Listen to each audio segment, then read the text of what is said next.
The conference room stretched wide like the belly of some great beast. Ambassador Doyun sat at the long table, his hands folded neatly in front of him. He had learned patience during his years as a soldier, but that patience was running thin. Across from him sat beings that looked nothing like humans. Some had scales, some had feathers.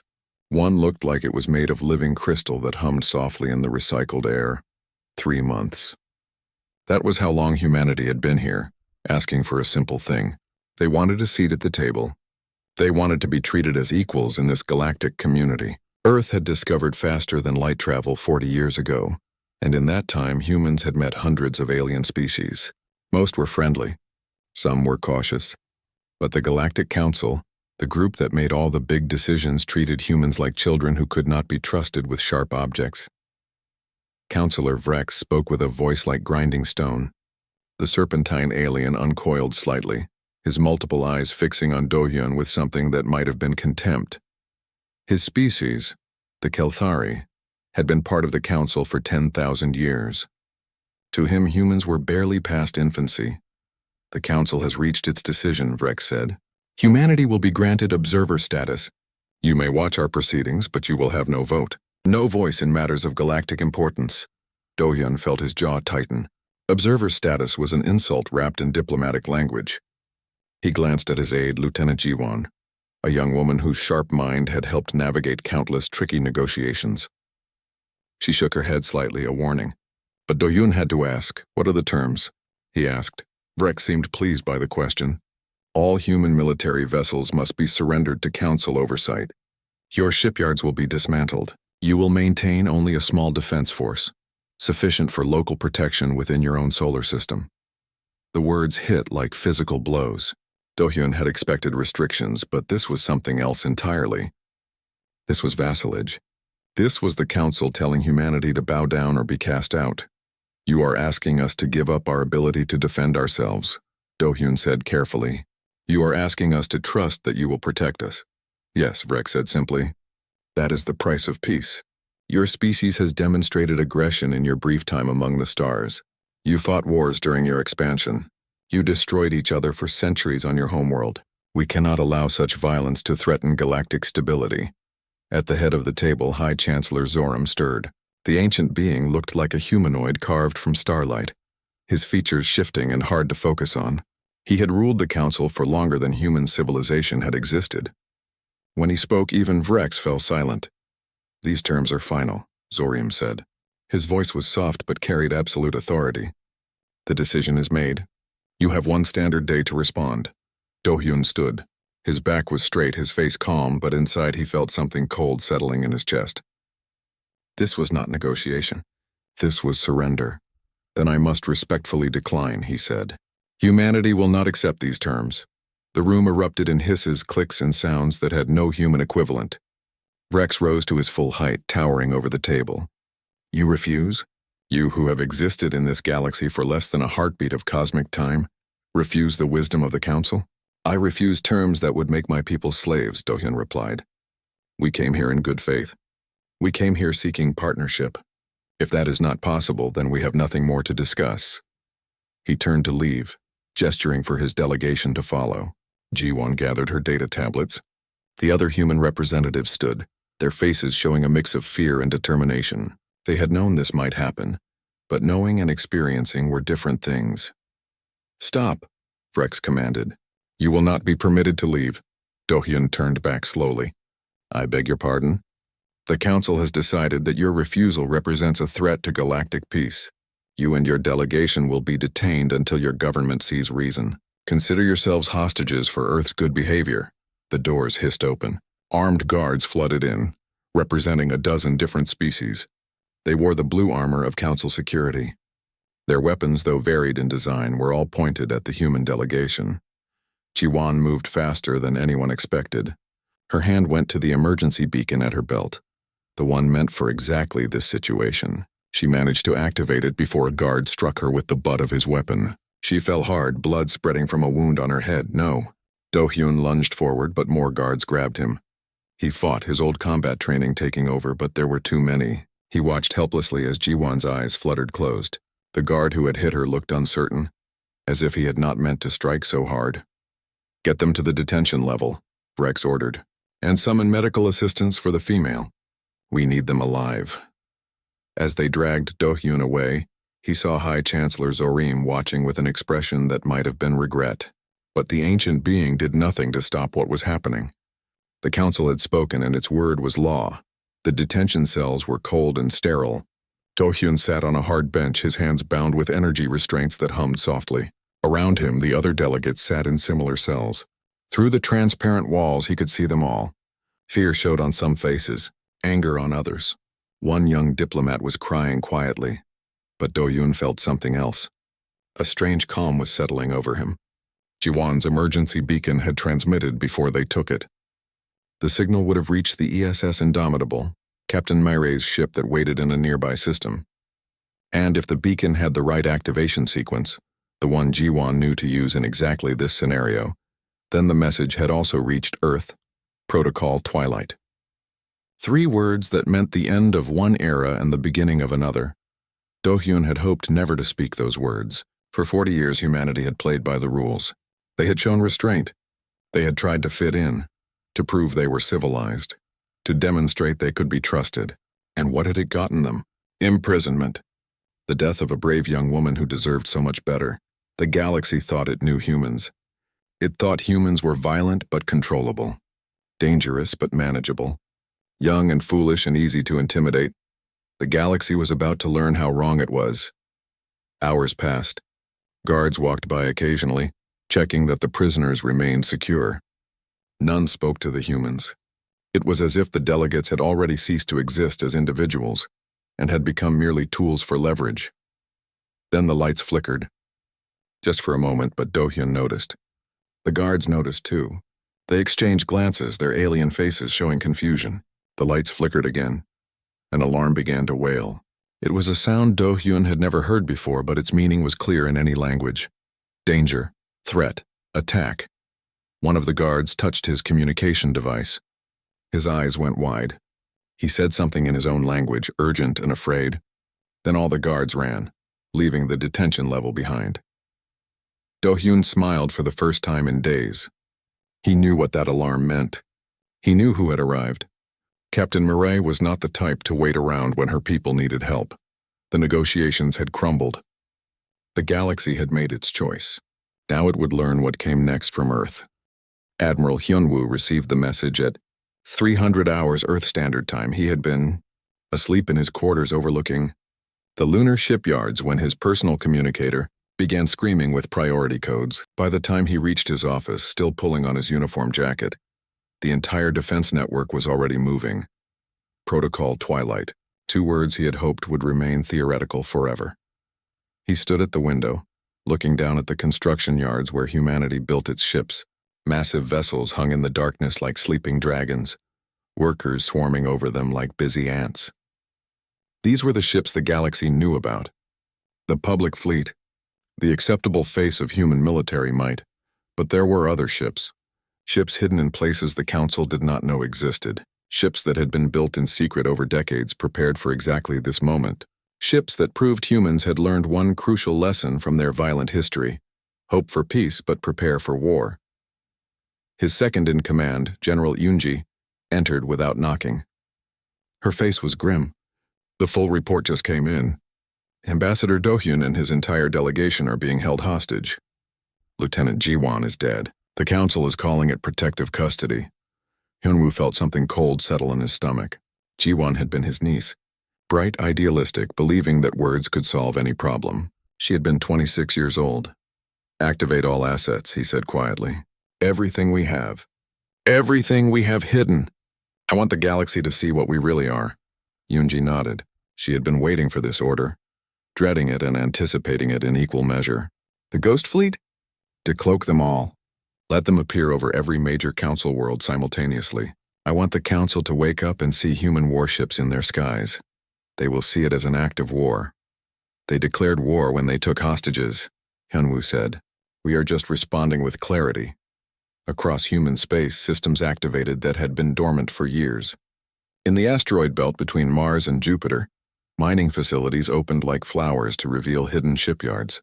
In orbit around Neptune, what appeared to be simple research stations unfolded into military command centers. And in the cold darkness beyond Pluto, 300 ships received the same signal. Wake up. It is time. The Ghost Fleet had been humanity's greatest secret. Each ship was equipped with cloaking technology that made them invisible to every sensor system the Council possessed.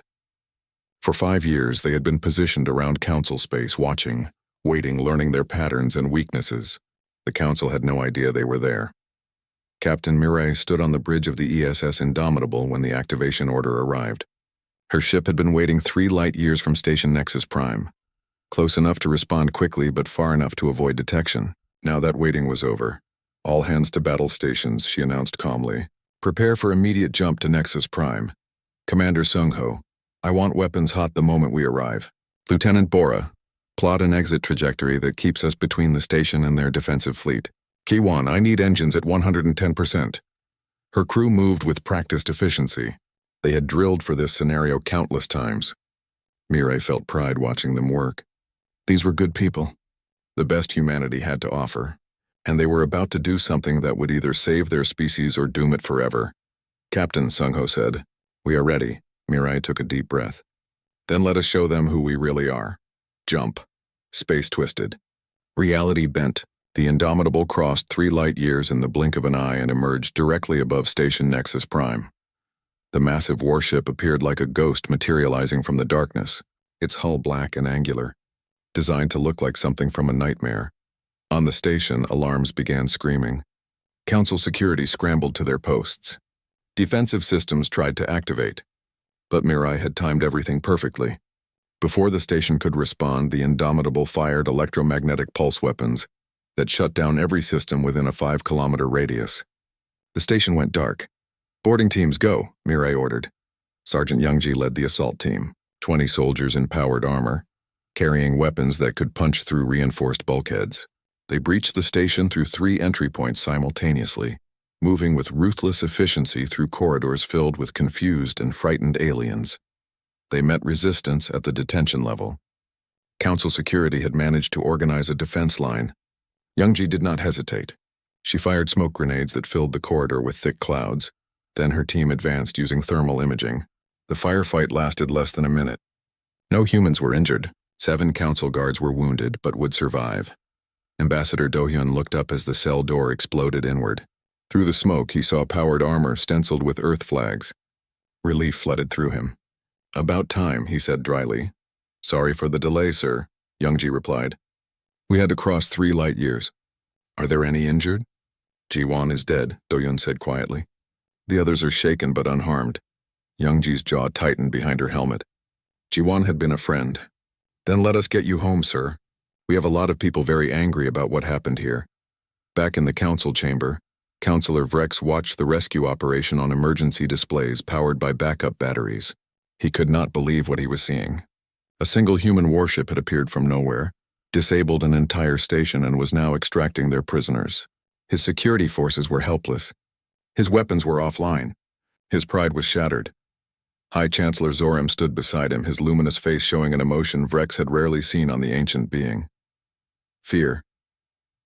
They were holding back, Zoram whispered. All this time they were holding back their true strength. What have we done? The answer came moments later. Across the galaxy, in orbit around 50 Council homeworlds, 300 human warships decloaked simultaneously. They appeared in the skies above cities containing billions of people. They did not fire. They did not threaten. They simply appeared, silent and menacing, impossible to ignore. The message was clear without a single word being spoken. We can reach you anywhere. We can appear above your homes, your families, your centers of power. We have been watching you. We know everything about you. And you knew nothing about us. On Earth, Admiral Hyunwoo watched the reports flood in. Every council world was in a state of panic. Their militaries were scrambling. Their populations were terrified. Their leaders were demanding answers to questions no one could answer.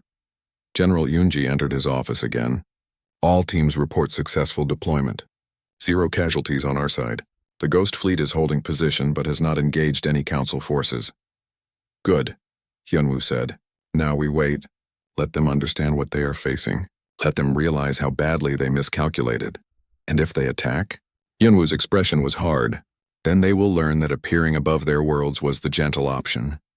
We have weapons they cannot imagine, technologies they do not understand. We did not spend 40 years in space being peaceful because we are weak.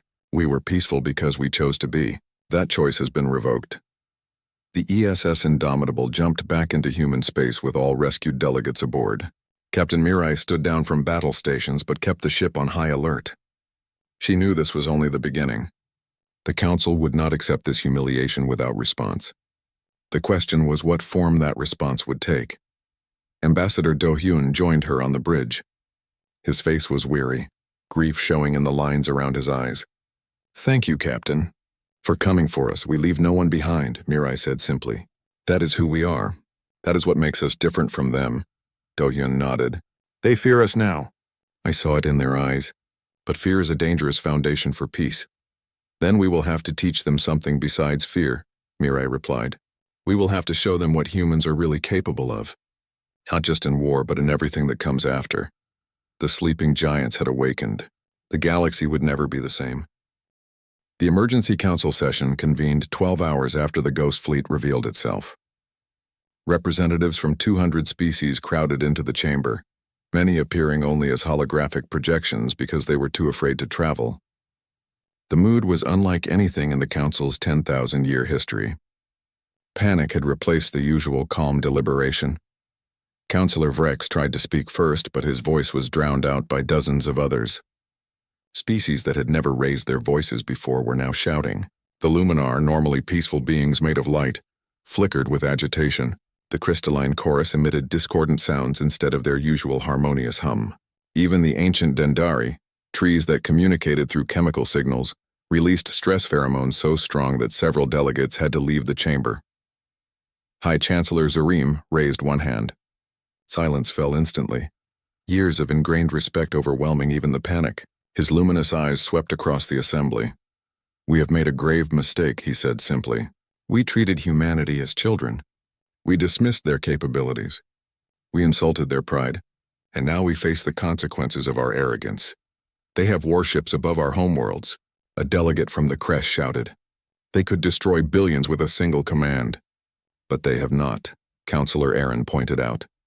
The Luminar representative drifted forward, her light body pulsing softly. "They revealed their presence.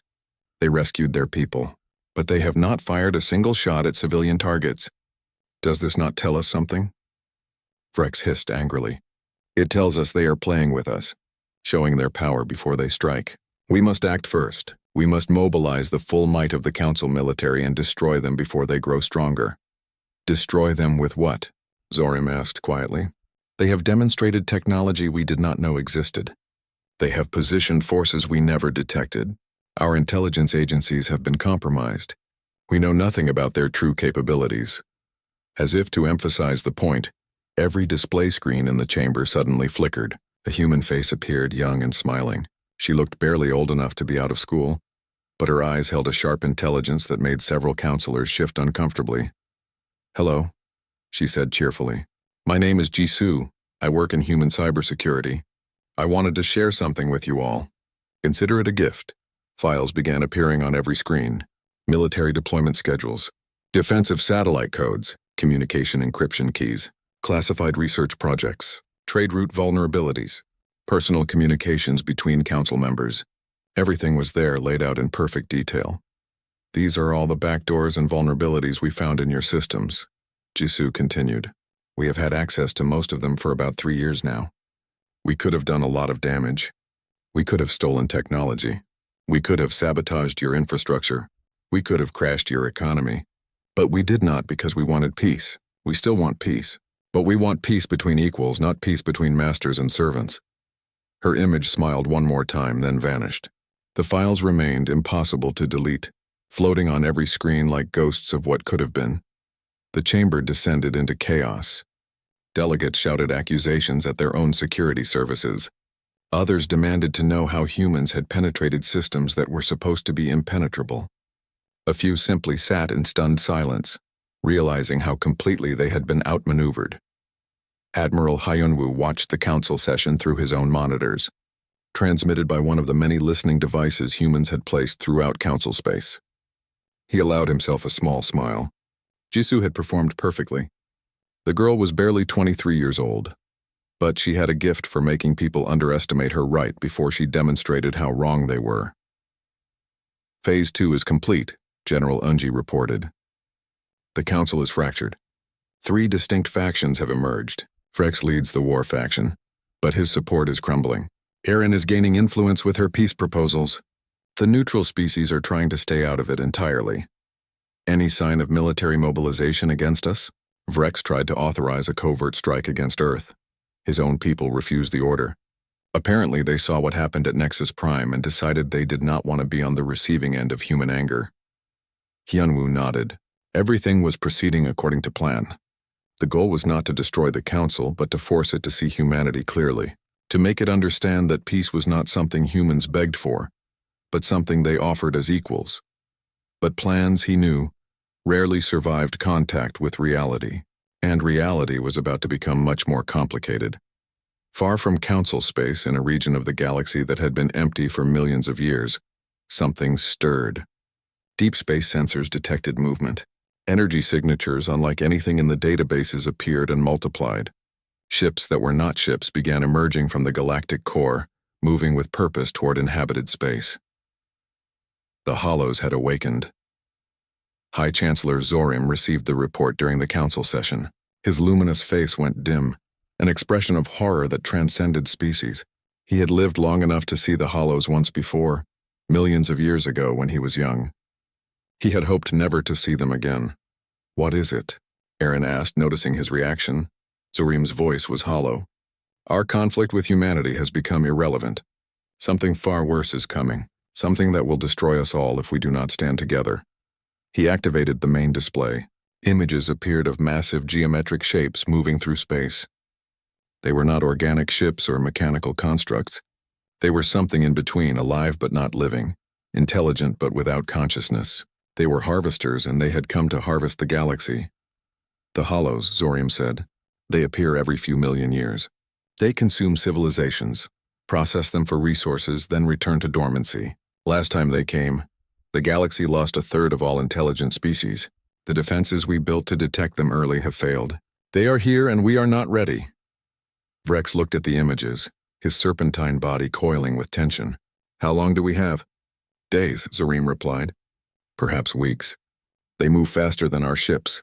They are heading for the outer colonies first, testing our defenses. When they find us weak, they will accelerate their assault. The chamber fell silent. Every delegate understood what this meant. Their petty conflicts, their power struggles, their pride and prejudice, none of it mattered anymore. They faced extinction. Erin spoke softly. Then we must ask humanity for help. Whatever our differences, whatever insults have been exchanged, survival requires us to work together. They will refuse, Vrex said bitterly. Why should they help us? We tried to enslave them. We took their people hostage. We caused the death of their diplomat. They have every reason to watch us burn, because they are humans, Zorim said quietly. And that means something different than we thought. Send a message to Earth. Ask for Ambassador Do-hyun. If anyone can bridge this gap, it is him. On Earth, Admiral Hyunwoo received 2 messages within minutes of each other. The first was from Council Deep Space Sensors, shared as part of the intelligence Jisoo had acquired.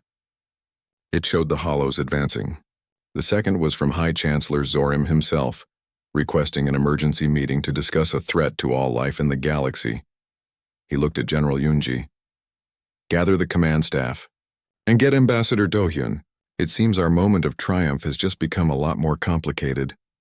The galaxy's attention had shifted.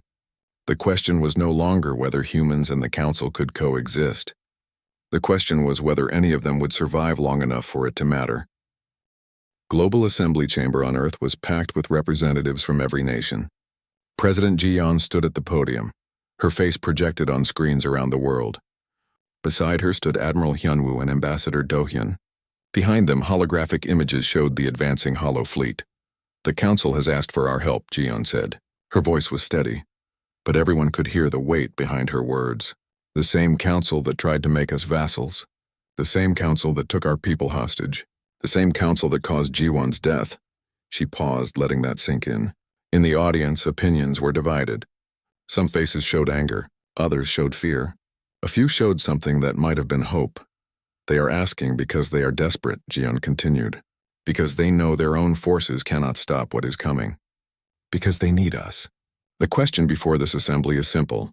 Do we help them? The debate that followed was fierce. Representatives argued passionately on both sides. Some said the council deserved whatever fate awaited them. Others pointed out that letting billions die out of spite would make humanity no better than the worst civilizations in history. Still others worried about the cost, both in resources and in human lives. Finally, a young representative from Korea stood to speak. Her name was Nari, and she worked as an engineer in the lunar shipyards. She was not a politician or a military leader. She was just someone who built things and believed those things should be used for good. My grandmother survived the soul occupation, she said quietly. She watched her city burn. She saw neighbors turn on each other. She lived through horror that should have broken her. After it was over, someone asked her how she survived. She said it was because a stranger shared food when she was starving, not a friend. Not family, a stranger who had nothing to gain and everything to lose. Nari looked around the chamber. The council are not our friends. They hurt us. They insulted us. But right now they are starving and we have food. What we do next will define who we are as a species. Not just to them, but to ourselves. The vote was not unanimous, but it was decisive. Humanity would help.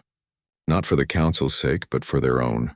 Because choosing to let genocide happen, even to enemies, was a line humanity refused to cross. Ambassador Do-hyun returned to council space aboard the ESS Indomitable. This time he was not a supplicant. He was not a prisoner. He came as an equal, representing a species that had proven its strength and was now choosing to use that strength for something besides revenge. High Chancellor Zorim met him in a small conference room, not the grand chamber where negotiations had failed, just two beings facing an impossible situation together. Thank you for coming, Zorim said. I did not expect humanity to answer our call. We almost did not, Do-hyun admitted. There are many on Earth who would prefer to watch you face the hollows alone. But that is not who we choose to be. Zorim's luminous eyes studied the human. You have changed since we last spoke. There is grief in you, but also something else. Strength, perhaps, or clarity. Jiwon believed in peace, Do-hyun said. She died because your council chose fear over understanding. If I honor her memory by becoming bitter and cruel, then her death meant nothing. But if I honor her memory by building the peace she believed in, then maybe her loss can lead to something better. They worked through the night, hammering out terms. Humanity would share military technology and strategic expertise. The council would provide scientific knowledge and resource networks. All species would contribute what they could. Command would be shared between human and council forces, with decisions made jointly. It was not perfect. There were arguments and disagreements. Trust had to be rebuilt one careful step at a time. But slowly, painfully, an alliance began to form. Captain Mireille found herself working with Counselor Aaron, the Luminar who had argued for peace from the beginning. Together they planned defensive strategies, combining human aggression with Luminar subtlety. It was strange at first, working with a being made of light who communicated partly through color changes. But Aaron proved to be brilliant at logistics and coordination. Your weapons are impressive, Aaron said, studying diagrams of human technology, but they are designed for direct confrontation. The Hollows do not fight like that. They overwhelm through numbers and adaptation. We will need different tactics. Then teach us, Mireille said simply. That is what allies do. Engineer Nari worked in the orbital shipyards with scientists from a dozen species. The crystalline chorus provided mathematical models that made human computers look primitive. The Dendari shared organic technology that could grow and adapt. The aquatic Delphi contributed insights into three-dimensional combat that air-breathing species often missed. They upgraded shields, weapons, and engines. Human ships gained council defenses. Council ships gained human firepower. The combination was greater than either could have achieved alone, but time was running out. The Hollows reached the first colony world 3 days into the alliance. It was a mining outpost in the outer rim, home to 50,000 people from a dozen species. The evacuation order came too late. Captain Mireille led a task force to intercept. 20 ships, half human and half council, arriving just as the Hollow fleet began its assault. What they saw made even veterans hesitate. The Hollows were not ships in any normal sense. They were geometric nightmares, constantly shifting and reconfiguring. Their weapons did not fire energy or projectiles. They simply reached out and matter ceased to exist. All ships weapons free, Mireille ordered. Protect the evacuation transports. Everything else is secondary. The battle was unlike anything in human or council experience. Traditional tactics failed. Formations meant nothing. The Hollows adapted to every strategy within minutes. Human ships fired weapons that should have obliterated targets, only to watch the Hollows simply absorb the damage and incorporate it into their own structure. Commander Sung-ho fought brilliantly, using every trick human military history had developed. But it was not enough. A Hollow vessel reached the Indomitable's position, its geometry twisting in impossible ways. Sung-ho ordered an emergency maneuver that saved the ship, but put his station directly in the line of fire. "Captain," he said calmly, "it has been an honor." Then he was gone. Not killed by explosion or fire, but simply unmade. One moment he existed, the next moment the space he occupied was empty. Mireille felt something cold and terrible settle over her. Sung-ho had been her friend for 10 years. They had served together on 5 ships. He had been at her wedding. She had been at his son's birth. And now he was just gone. "All ships fall back," she ordered, her voice mechanical. "Cover the transports. We cannot win this fight." They managed to save 30,000 people. 20,000 died. 3 ships were lost completely. 7 more were damaged badly enough to need weeks of repair. The Hollows did not pursue. They simply continued processing the colony, stripping it of all useful resources before moving on. Back on Earth, Admiral Hyunwoo reviewed the battle reports with growing concern. Every projection showed the same thing. At this rate, the Hollows would reach Council core worlds within a month. Earth itself within 2 months, and nothing they tried seemed to work. "We need something radical," he said to his command staff. "Something they have not seen before. Something even we have not tried." General Yunji brought up classified files. "We have experimental weapons. Things we developed but never deployed because they were too dangerous, too unpredictable." Yunwoo looked at the files. Weapons that could crack planets. Devices that could tear holes in space itself. Technology that violated every treaty humanity had signed. He had hoped never to use any of it. "Send the specifications to the council scientists," he said finally. "Let them decide if the cure is worse than the disease. But we need options, even terrible ones." The alliance was holding, but barely. The real test was yet to come. The war ground on for weeks. Every day brought news of another colony lost, another battle barely won, another list of names that would never come home. The alliance held together, but the cost was terrible. Human soldiers fought beside aliens they had never met. They died protecting worlds they could not pronounce. And slowly, painfully, something new began to emerge from the shared sacrifice. Captain Mireille sat in her ready room aboard the Indomitable, staring at a picture of Commander Sung-ho. Lieutenant Bora had been killed 2 days ago, sacrificing herself to destroy a hollow command node. Chief Engineer Kiwan was in medical, recovering from injuries sustained when his section was breached. Half her original crew was gone. A soft chime announced a visitor. Counselor Erin drifted in, her light body dimmed with shared grief. The Luminar had lost people too. Everyone had. "The analysis is complete," Erin said quietly. "The weapon High Chancellor Zorium mentioned. The Cascade. Our scientists believe it can work, but only with the modifications your strategic AI proposed." Mireille looked up. "And the cost? Someone must deliver it into the heart of the Hollow fleet, manually. The device cannot be activated remotely because the Hollows would detect and neutralize it. It must be placed and armed from inside their formation." "A suicide mission," Mireille said flatly. Erin's colors shifted through shades of sorrow. "Yes, but if successful it will shut down every Hollow unit simultaneously. The war will end instantly." Mireille stood and walked to the window, looking out at the stars. Somewhere out there the Hollows were advancing. Somewhere out there people were dying. And she had the power to stop it at the cost of her own life. "I will do it," she said. "Captain, you do not have to—" "Yes, I do," Mireille interrupted gently. "I have asked too many people to sacrifice already. Sung-ho, Bora, thousands of others whose names I do not even know.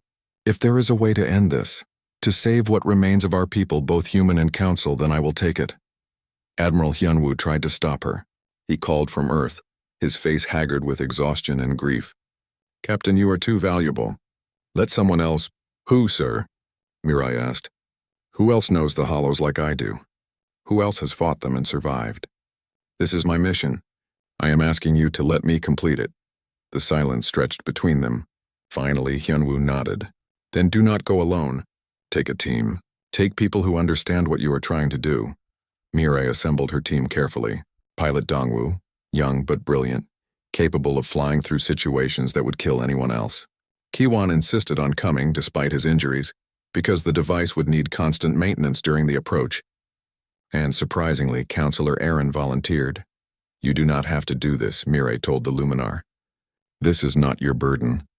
Aaron's colors shifted to something that might have been determination. If humans are willing to die for the galaxy, then the Council must stand beside them. That is what unity means, not words in a treaty but actions when it matters most. They prepared in silence. There were no grand speeches, no dramatic farewells, just four beings making ready to do an impossible thing because someone had to, and they were the ones who could. Ambassador Do-hyun came to see Mirai before they launched. He stood in the hangar bay, looking up at the small ship that would carry them into the heart of darkness. I was wrong about many things, he said. I thought peace could be negotiated with words alone. I thought showing restraint would earn respect. But you have shown me something different. Sometimes peace requires sacrifice. Sometimes it requires people willing to pay a price others cannot imagine. Mirai smiled. You were not wrong. Words matter. Restraint matters.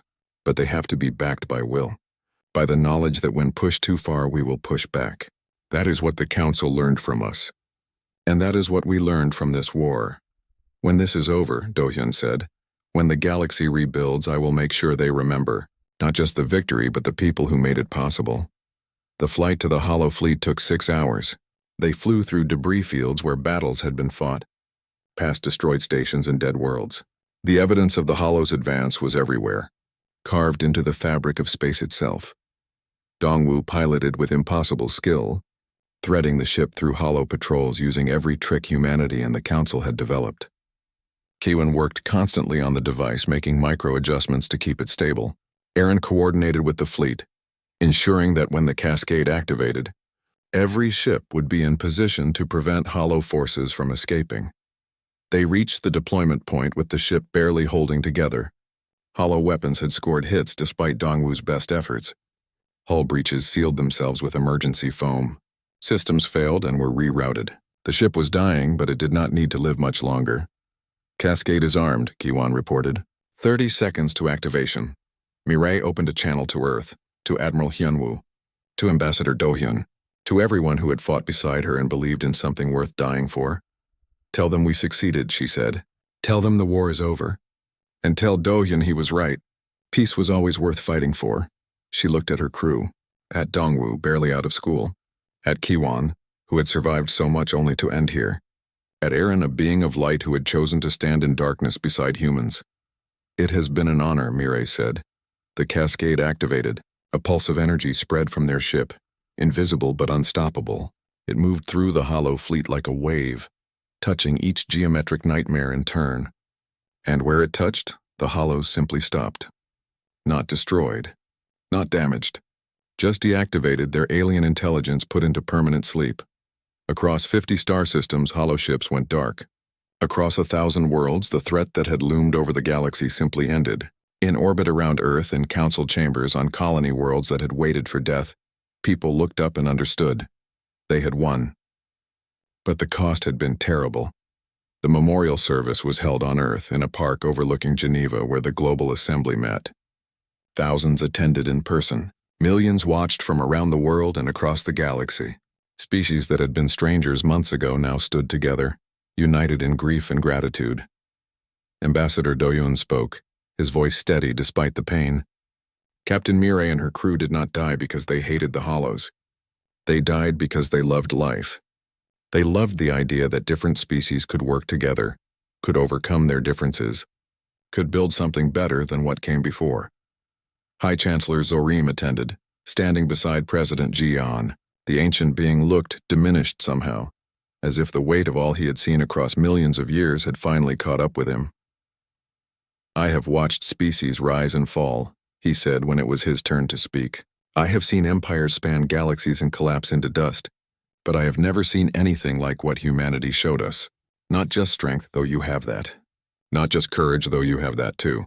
But the willingness to change, to grow, to extend trust even after being hurt. That is rare. That is precious. That is worth preserving." The Galactic Council reformed.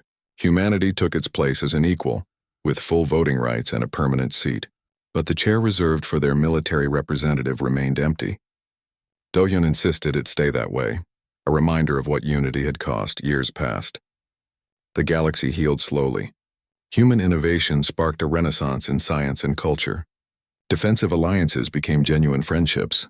Children grew up in a universe where different species worked together naturally, unable to imagine a time when it had been otherwise. On the anniversary of the war's end, Do-hyun visited the memorial. A young girl approached him, curious about the names carved in stone. "What does it mean?" she asked. Do-hyun knelt down, meeting her eyes. "It means we were afraid of each other until we learned to be brave together. That is what makes us human. That is what makes us worthy of the stars." The negotiations had crumbled, and fear had spread across the galaxy.